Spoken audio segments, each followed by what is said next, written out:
उत्तर प्रदेश के मेरठ में राष्ट्रीय बौद्ध महासम्मेलन का आयोजन बड़े ही शानदार तरीके से किया गया, जिसमें हजारों ही नहीं बल्कि लाखों की संख्या में बहुजन समाज के लोगों ने कार्यक्रम का पंडाल की हालत देखें तो पूरे पंडाल में शायद यूं कहें कि तिल रखने की जगह नहीं है और पूरा पंडाल बहुजन समाज के लोगों से खचाखच भरा हुआ था।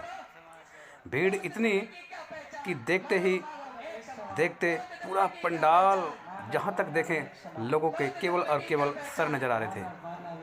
दूर तक नज़रें घुमा के देखें तो केवल भीड़ ही भीड़, पब्लिक का जमावड़ा, या यूँ कहें कि बहुजन समाज के लोगों का उत्साह देखते ही बन जाता।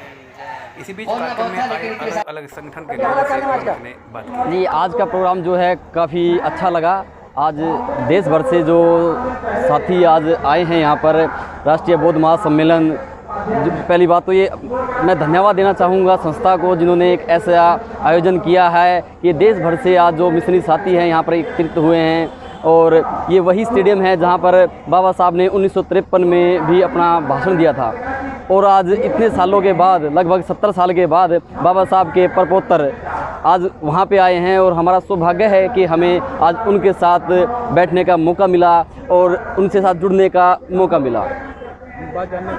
बातचीत हुई लोगों से आप? जी, लोगों से बातचीत करके बहुत अच्छा लगा। यहाँ पे बाहर से महाराष्ट्र से लेके, यूपी से लेके, हरियाणा के, उत्तर प्रदेश के अलग अलग जगह से आए हैं। मैं भी हरियाणा से, मैं हरियाणा हसदो इंडिया का, मैं हरियाणा का प्रदेश अध्यक्ष हूँ। मैं भी हरियाणा से अपनी टीम के साथ यहाँ पर आया हूँ। तो बहुत अच्छा लगता है कि हम एक अपने समाज को आगे ले जाने के लिए लोगों से बातचीत करते हैं कि बाबा साहब के मिशन को कैसे आगे बढ़ाया जाए। जैसे आज आपने देखा कि यहाँ पे 22 प्रतिज्ञाओं को लेकर चर्चा चली कि बाबा साहब के मिशन को आगे बढ़ाने के लिए जो 22 प्रतिज्ञाएँ हैं, जब तक उनको अमल में नहीं लाया जाएगा तो समाज आगे नहीं बढ़ सकता। जो आज जो यहाँ पर राष्ट्रीय बौद्ध महासम्मेलन जो मेरठ के अंदर हो रहा है, तो आज इस सम्मेलन को देख कर के कुछ ऐसा प्रतीत हो रहा है जैसे 1953 में जब बाबा साहब यहाँ पर आए थे और जब उस समय जब क्रांति की बात हुई तो उसके बाद जो मोमेंट, जो मिशन की जो बात थी, वो मिशन आगे तो बढ़ा, लेकिन कुछ सत्ता के दलालों ने बीच में बैठ कर के और इस मिशन को आगे नहीं बढ़ने दिया।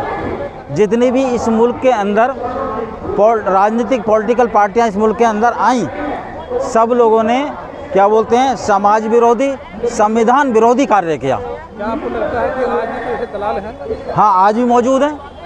आज भी इस देश के अंदर दलाल हैं। क्या नुकसान कर रहे हैं? उन दलालों में से मैं बता देना चाहता हूँ, जो मुल्क के अंदर जो लोग बैठे हुए हैं, जो दलाल हैं, वो पार्लियामेंट में 131 दलाल हैं और विधानसभाओं के अंदर 1161 दलाल हैं, जो कि रिजर्वेशन कोटे से चुन करके जाते हैं। उन्हें जो बाबा साहब ने संविधान के द्वारा या छत्रपति साहू जी महाराज के द्वारा, जितने भी हमारे महापुरुष हुए, या तथागत गौतम बुद्ध जी के द्वारा जो भी लोग हुए, उन्हें जो समाज का जो नेतृत्व करने के जो जिम्मेदारी सौंपी गई थी, उन्होंने उस पर काम नहीं किया। काश अगर उस पर सही रूप से कार्य हो गया होता तो आज इस प्रकार के सम्मेलनों की ज़रूरत नहीं होती। सम्मेलन का मतलब होता है, या धर्म का मतलब होता है शांति, किसी बुराई या उद्दंडता से कोई मतलब नहीं होता है। आने वाली पीढ़ी को आप क्या कहेंगे? आने वाली पीढ़ी को हम ये कह देना चाहते हैं कि जो इस प्रकार के सम्मेलन हैं, जैसे आज यहाँ पर सम्मेलन हो रहा, आज ये एक सम्मेलन से काम नहीं चलने वाला है, केवल मेरठ के सम्मेलन से ही काम नहीं चलने वाला है। इस प्रकार के सम्मेलन या और अन्य मोमेंटों को मिलाकर के जो 7,756 जातियों में जो तोड़ा गया है, उन्हें इकट्ठा करने के लिए हर ज़िले पर सम्मेलन होना चाहिए, ज़िले के बाद में तहसील पर सम्मेलन होना चाहिए और तहसील के बाद में ब्लॉक स्तर पर सम्मेलन होना चाहिए।